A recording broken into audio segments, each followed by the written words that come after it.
इतिहास में किसी भी युद्ध भूमि पर एक योद्धा के लिए हथियार के तौर पर तलवार को अन्य किसी भी हथियार से ज़्यादा इस्तेमाल किया जाता था।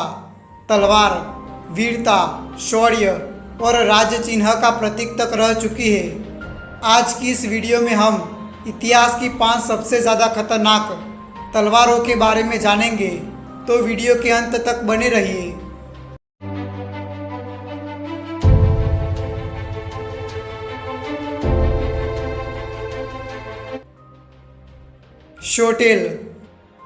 शोटेल तलवार को सबसे प्राचीन और सबसे मजबूत तलवार माना जाता है।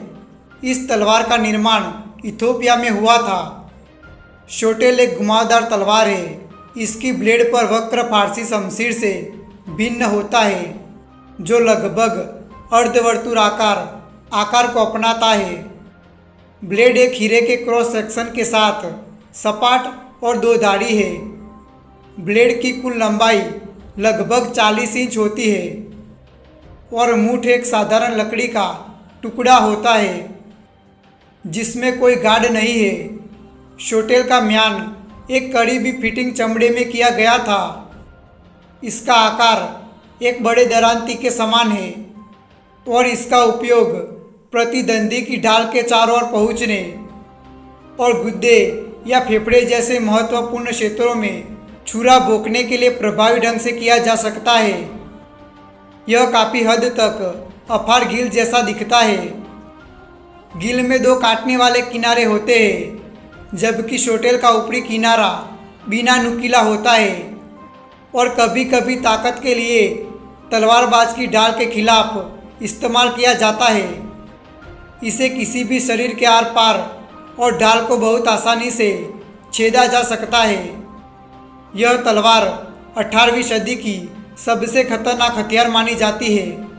खोपेश। इस तलवार का निर्माण 1300 ईसा पूर्व मिस्र में किया गया था। एक सामान्य खोपेश की लंबाई 50 से 60 सेंटीमीटर यानी 20 से 24 इंच होती है। हालांकि छोटे उदाहरण भी मौजूद है। खोपेश के अंदर के वक्र का उपयोग प्रतिद्वंदी के हाथ को फंसाने के लिए या प्रतिद्वंदी की ढाल को रास्ते से हटाने के लिए किया जाता था। इस हथियार को मुख्य रूप से युद्ध में दुश्मन के खिलाफ प्रयोग किया जाता था। इस तलवार का आकार एक बकरी के पेड़ जैसा है, इसलिए इसका नाम खोपेश रखा गया। शुरुआती दिनों में यह तलवार कांस्य धातु से बनाई जाती थी, लेकिन बाद में इसे लोहे से बनाया जाने लगा। खंडा। इस 2 धारी तलवार का निर्माण सबसे पहले भारत में हुआ था।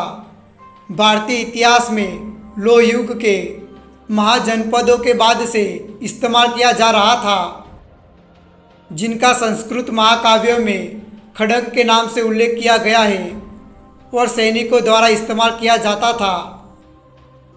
मौर्य और गुप्त काल की कई मूर्तियों में खंडा जैसे चौड़ी तलवारों वाले सैनिकों को चित्रित करती है। दिल्ली के सम्राट पृथ्वीराज चौहान द्वारा खंडा के डिज़ाइन में सुधार किया गया था।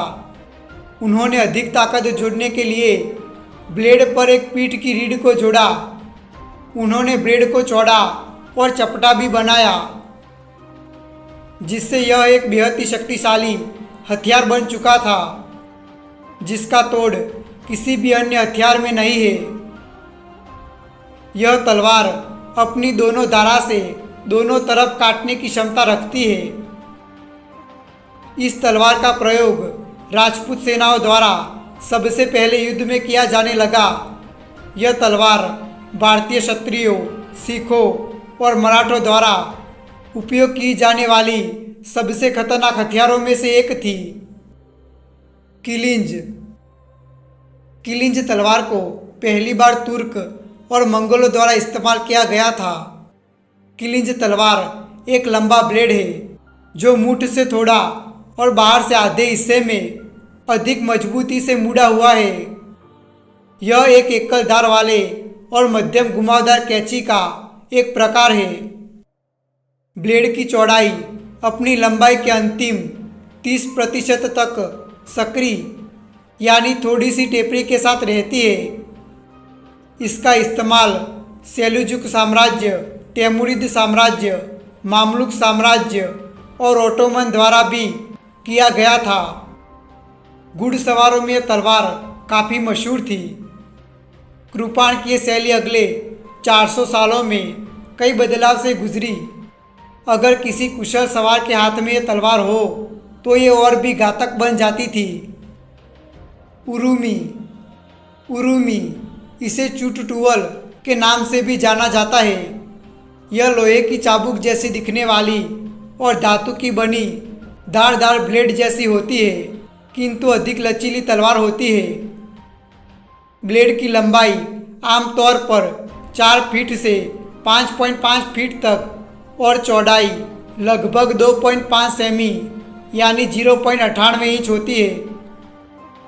ब्लेड एक अंगूठा रक्षक और एक जोड़ा रक्षक के साथ जुड़ी होती है।